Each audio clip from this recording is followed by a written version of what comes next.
Bleary-eyed, the revelation slammed into me.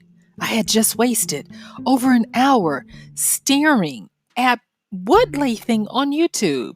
What the heck? And yet I was fascinated.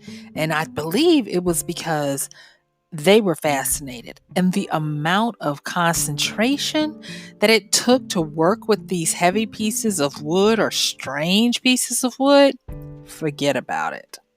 Hey, this is MichelleSpiva, your practical priestess of wisdom, and I want to welcome you to today's podcast of Wisdom Smack. So join me on the flip as we get into how to up your tenacity and grit game.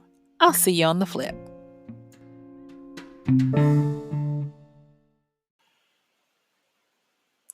Wood lathing, cardistry, all of these different small but highly supported hobbies have me intrigued, and I find myself having to come up for air after I fall down the submersion well of curiosity on these things. And I started to see something in myself and those people, and that thing that I started to see was this commonality of having a tenacious spirit about what they were doing, and on my part, about figuring out what they were doing. And we talk about wisdom, street smarts, common sense, and how to live this life in a way that's going to help us get the best bang for our buck with what we're working with, right? Yeah. And so I was looking at this and I was like, well, man, I don't even know how to, juice this up and make it sexy. And I'll be honest with you. I put off talking about this particular subject for a podcast because I was like, it's boring. But yet and again, I found myself totally intrigued with something, only to come up again and have wisdom gently this time smack me and say, you know what? This is worthy. This is something that people need to be made aware of in their own lives because it will be of great service to them. And so, as service to you, I am going to share with you grit, tenacity, and things to do to up it and all of that great stuff. Okay. So, if I guess I had to subtitle this, I would call this the tenacity primer. So let's start with tenacity. Um, I'm not going to give a definition as much as I'm going to give the keywords because tenacity is of the word tenacious. And when I really kind of sat with tenacity, I sat with it in the meaning that it holds for us today, and that is purpose, determination, and doggedness, persistence and perseverance, and holding fast, holding something together, or retaining something. And when I also looked at this, I started to see that tenacity or having a tenacious spirit has got a colloquial or common term that is associated with it greatly these days, too. And that is grit.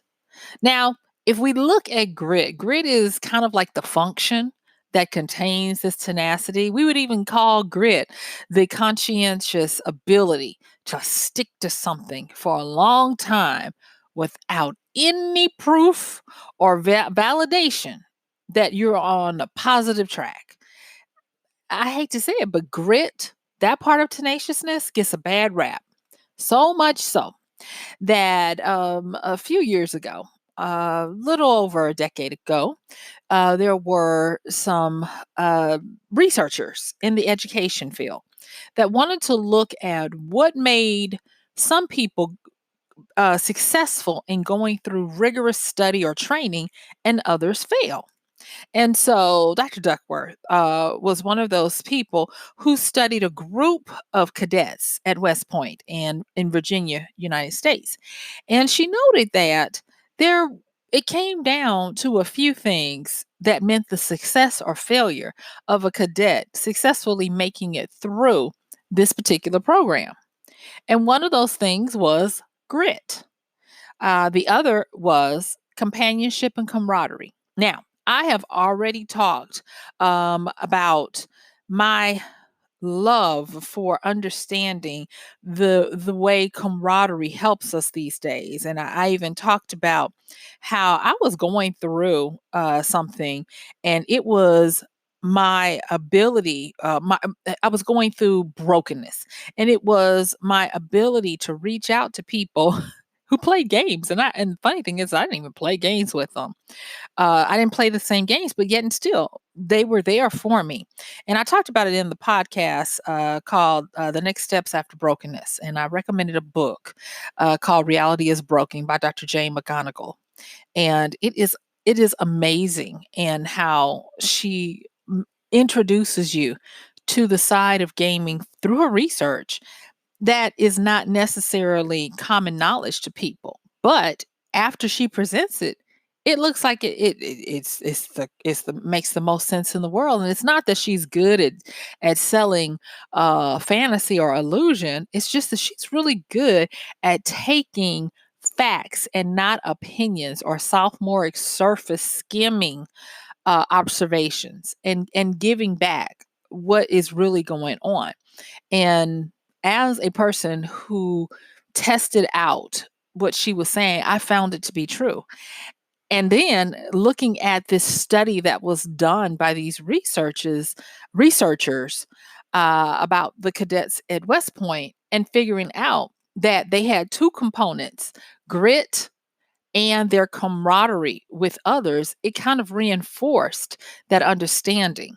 And the reason why I am even talking to you about how to up your tenacity, aka grit game, is because in today's current conditions, we are at the precipice of a whole bunch of swirling maelstroms that are going to affect people in various ways at the same time. I wish I could just say it's one area or another. It's not, it's a lot of different areas. It's not just financial, political, or even social. It's going to also include the tangible and the intangible, as we have large numbers of people from our parents and grandparents moving over to the elderly for real categories. Think about baby boomers entering into their some of them their 80s, and it's about to get real in this world. I already have friends who are dealing with elder care issues where it's wearing them down, and I could just go on and on about the different things. But it comes down to understanding a lot of different wisdom to coincide with our book knowledge. And so, with this upping your tenacity or grit game, let me just talk a little bit about grit for a moment, if you will allow me. Now, stick with me, y'all. Don't shout me down when I'm preaching good and turn the channel. Just listen to me because there is some great value in this. Okay. So I'm watching these wood lathing videos, and I have no plans ever in life to do this thing at all. And like I said, it became even a weird fascination for me because they were hypnotic. And so I watched, and I'm not into the ASMR kind of stuff. I don't need, that kind of stuff. So it wasn't even that. Because if you ask me, watching these, there's a whole bunch of irritating noises when the wood is being turned, and they're using those tools to scrape it off. It's a high whine that might, turn some people off, but I found them fascinating.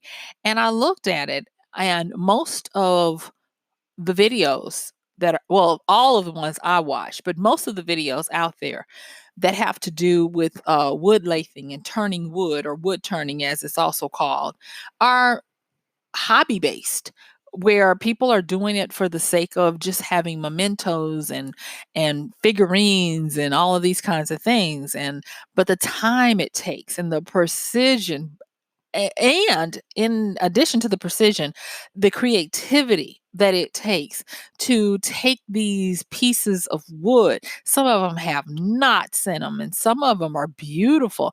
And some of them, they use resins to fill in the blanks, and they create these wonderful pieces that are actually showpieces. And so my mouth was hanging open.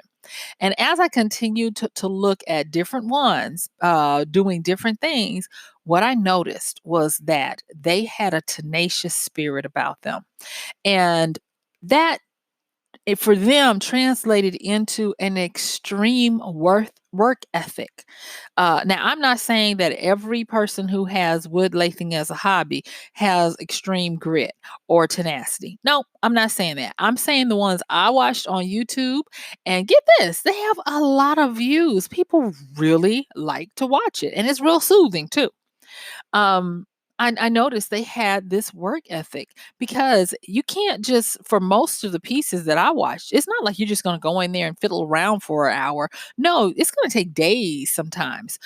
So like this one guy was making a totem for someone, another one was making a vase, and another one was making wooden chalices for another person as a wedding gift. And it was just amazing all of this stuff that it took, and how they would come back and tell you, okay, this is the next day or this is the next week. And they would continue on this.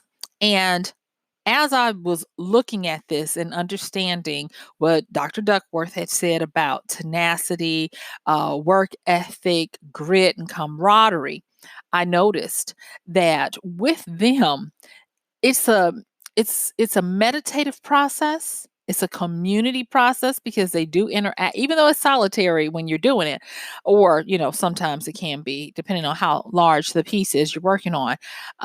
But it also takes a commitment, because many of them said they would find, most of the pieces that they use are castaways, refuse, low grades of lumber that were cast off, and that they're hoping maybe that there's some hidden jewel in these things, and they don't really know until they get them on this lathe and start spinning them. There were sometimes they would get in the middle and it was rotten, and just different little things that would you know really, I guess, crush me if I had to do it. And so I noticed that this fit perfectly in what I understood about grit. For one thing, is that there are two factors when you're looking at tenacity as a way of being a doer maker like these people. And that is, you have to have perseverance of your effort, and you have to have a consistency of your interest over time.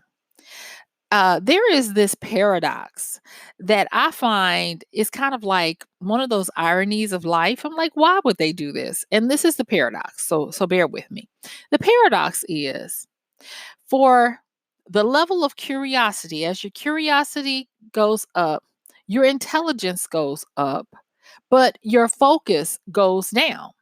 And so this paradox is such that if you want to do these great things like become a cadet from West Point, become a master woodworker, and a lot of different things that take a great work ethic and this grit to continue to do stuff for years without any promise of a positive outcome, you've got to have focus, curiosity, intelligence. And on top of that, you got to have perseverance of effort and consistency in your interests. Do you know how hard it is for someone of a curious nature with a high IQ to keep an interest in something that does not seem to offer any hopes of a return on this investment of time? Think about it. And I call it squirrel moments that sideline our focus. One of the top um, podcasts that I've done so far are the ones dealing with concentration and focus. And the funny thing is that most of the people who are looking for skills, ways, tips, and tricks to have this focus need focus in areas that require, you guessed it, a high amount of curiosity and intelligence. And these areas are also highly creative. And so when you put a highly creative, intelligence demanding um, area or subject in front of someone, it's going to naturally lead to this person who has this high curiosity, who is a adventurer in learning a lot of different things, because the more they have in their database or repository of experience and learning, the smarter they get. It's even said in this book that I love, Curious, that I've talked about in the past, that the higher your curiosity quotient, the more intelligent you are. And the more intelligent you are, you tend to be more creative. And when I say intelligent, I am including all 9 intelligences that I've highlighted in other podcasts. So I'm not just talking about mathematical or analytical logic, I'm talking about all of them. Um, but on the flip side, there's a price to be paid, that the higher you go in this creative intelligence and curiosity, the harder it is for you to focus. But again, tenacity, focus, grit, they all require that you persevere and that you keep your interest in whatever your goal is over time.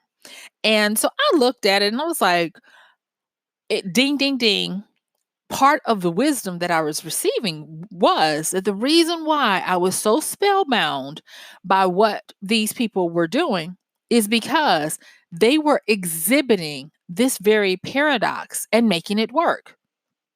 This one guy, he was working on a rather large piece, and he hit a knot and some other stuff that he should have thrown the piece out because the integrity of it was not going to be what he wanted to support the weight of it.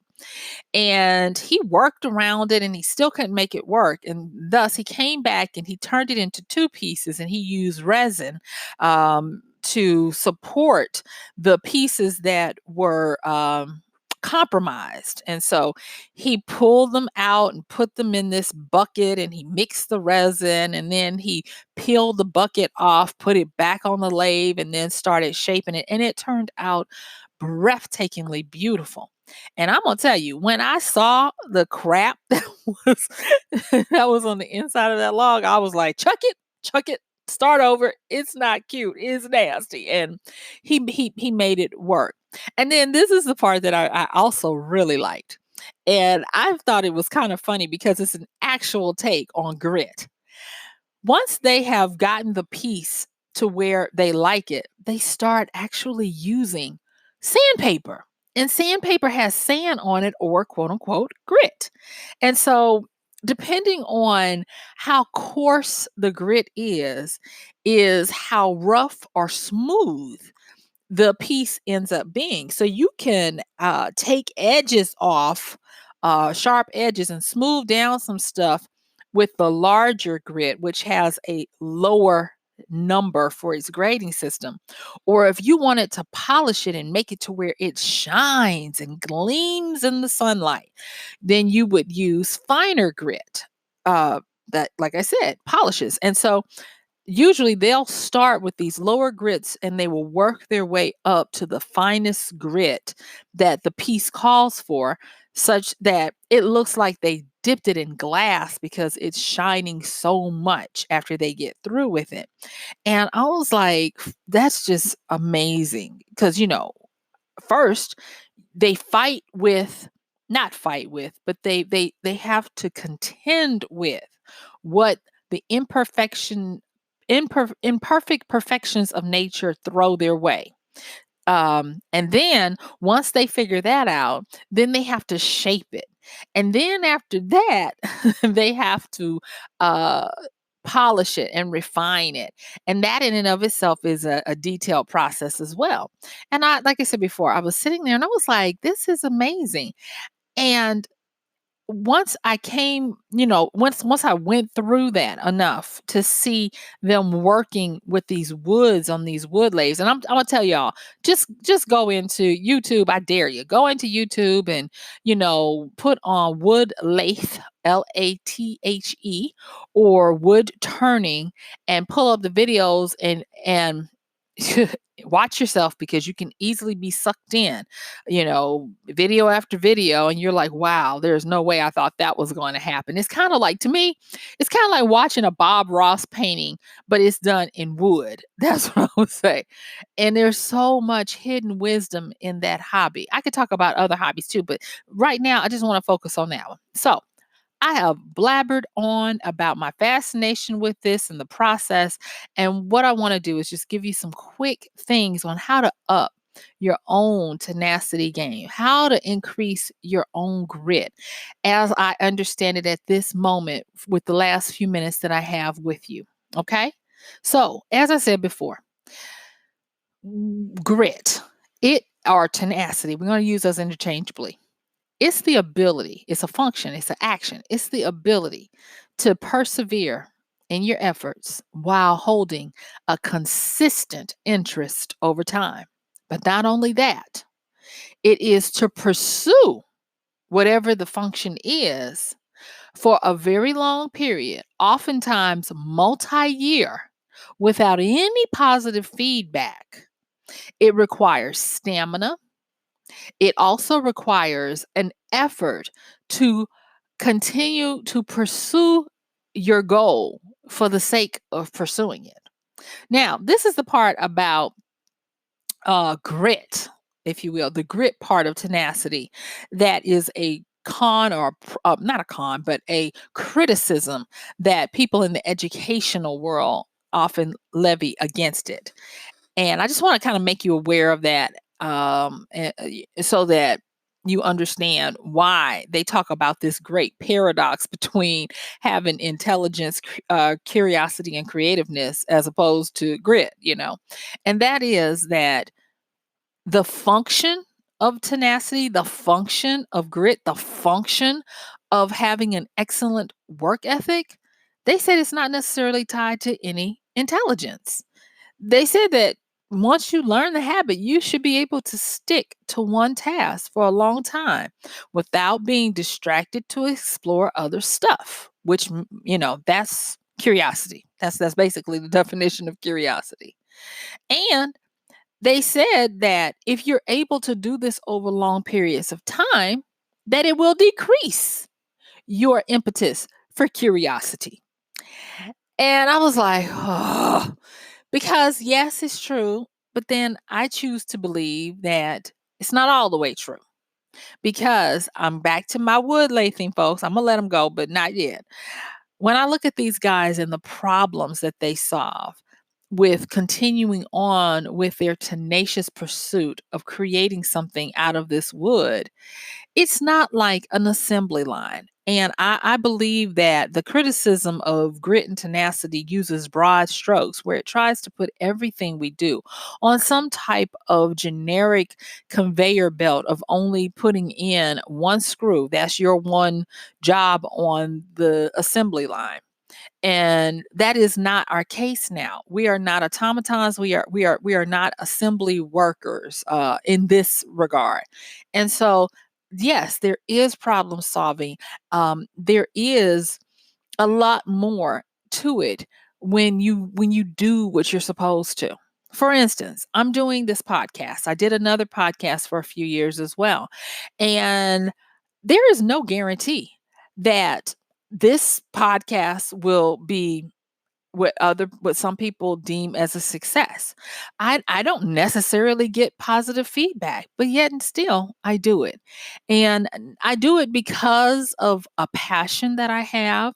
I understand the power of doing the part that, playing your part of the symphony, and my part of the symphony, I believe, is sharing this stuff with you guys as I go through it and hoping to leave you better than I found you daily, and speaking out into the void, taking a chance and putting myself out there and doing that with the same consistency of interest I've had from when I started, being able to persevere and push through without any attaboys, pat on the backs, or you're doing well, just doing it because not just because I said I was going to do it, but because going back to tenaciousness, I have the ability to hold something together, to retain it, to hold it fast, and to use it as part of my purpose. And so that brings me to one of the things that I think a lot of people overlook when they look at grit and tenacity and perseverance. And that is part of this helps you to hone your purpose. One of the things that I talked about the other day when I was talking about the next steps after brokenness and what I learned from video game players is that they do a lot of grinding. And if you're familiar with the gaming world, to grind means you do mundane tasks where you build up your skills. Um, to where you move from going out and subduing bunnies all the way up to subduing bigger monsters as you build your skills up. And I looked at that um, in relation to games where it's so that you will have a specialty. So, the curious person that I am, yes, I am a curious person. I went over and looked at what it took to be an intern in the golden ages of arts and crafts. And the average time was 7 years. And what they would do is they would start with mundane tasks of washing brushes, hauling dirt for the material to be made if they were using plasters and stuff, and all of these little low level things that didn't look like much. And then they would progress once they had an appreciation for those base materials. They would move up the ranks, mixing paints or preparing the materials or watering down the marble, whatever it was that they were doing for the masters.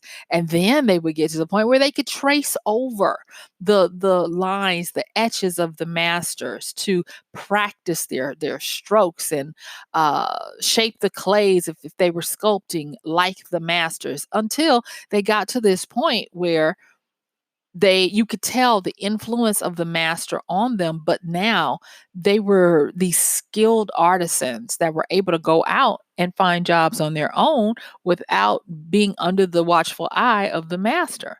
And it's all about what we are now looking at these days. So many books that deal with habit forming, habit replacement, building routines have to do with this little thing called grit. And that is to keep your consistency up in your interest over time without any promise of good feedback, to persevere when it looks like you're all alone and doing it on your own and nobody is caring. That is part of the incremental habit building that gets people to where they look like they are overnight successes. Think of the people that you see making it big in any generation, actually, because it's a recurring theme. Remember, yesterday I talked about the difference between idiosyncrasies and systematic signals. And a systematic signal happens here. People toil in the dark for years and they don't get any good feedback. They don't get any support. If anything, they get pity from friends and family begging them to stop and get a job or do something else. And they're like, no, I'm going to continue this. This is my purpose. I'm determined. I have a doggedness, a persistence, all of those things that go into this tenacity that I'm talking about. And then lo and behold, a lot of times they hit it. There's this graphic out there where there are these two men, and the one on the bottom has a pick. Both of them have pickaxes, and the one on the bottom has turned away and is walking back to wherever the exit is. And you can see that there is this big thing of gold or gold or diamonds that's just another pickaxe beat away. And at the top, you see another guy or person who is enthusiastically picking away and is uh, not as far along as the one who has given up, but is almost there. And it shows that they're going to get to the goal. And so many times people think that because you are willing to do something for a while, that it should give you a reward. And I'm just going to tell you that to up your tenacity game, you got to forget the rewards. You've got to do it for the sake of the purpose, the determination, the persistence, holding fast, holding it together, and retaining it because you said you were going to do it. And if it takes 2 years, 5 years, 10 years, be persistent because even if you never get the goal you thought you were going to get, you're getting skilled and you're getting treasures that no one can ever take from you. You are in actually a master workshop of building your work ethic and building yourself up to become a master. And so guess what? Yes, indeed. My time is up. I do thank you for yours. This has been Michelle Spiva, your practical priestess of wisdom, with another podcast of Wisdom Smack. Mwah! Thank you so much for listening. Thank you for your feedback. Thank you for supporting us by using our Amazon link at michellespiva.com/AMZ. And until tomorrow, I'm going to challenge you to find some ways where you can start to up your grit and tenacity game. Until then, I'm going to see you later. Bye.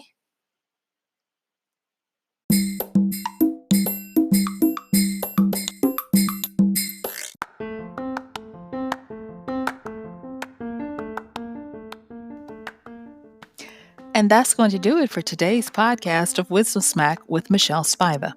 If you like this podcast, please help us get the word out. Like, comment, subscribe, and even share. And if you really like it, please help us continue to get the word out by considering using this show's link for Amazon. So when you want to go to Amazon and you do all of your general shopping, please use MichelleSpiva.com/AMZ. It's simple as that. It doesn't cost you anything extra, and this show might receive a little bit of commission that will go towards helping to further get these episodes out to you and to others. So thank you so much for listening. This has been Michelle Spiva with Wisdom Smack. Bye.